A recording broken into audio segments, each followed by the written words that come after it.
I was recording a video that showed how to solve this on a non-calculator paper.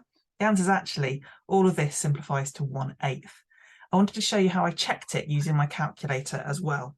So what I've got, I've got a Casio calculator. Any calculator that's got this fraction button should be able to do this as well. I'm going to put in each individual element just as it's written on the page. I have to be very careful though about this. This is a mixed number. And I have to use Shift and then this fraction button here to put that in.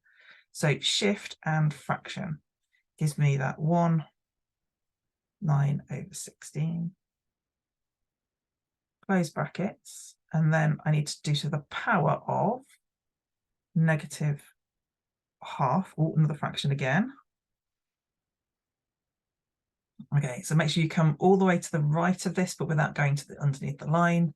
Multiplied by, open brackets again, Shift, fraction button for a mixed number, 1/3/5, closed brackets, and then to the power of -1.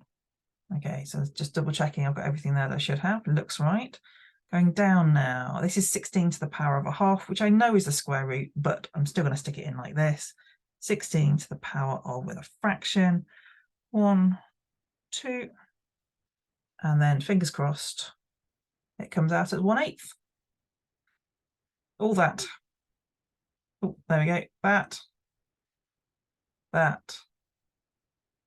and you get to the half. And if you want to know how to solve that without a calculator, then have a look at my other video.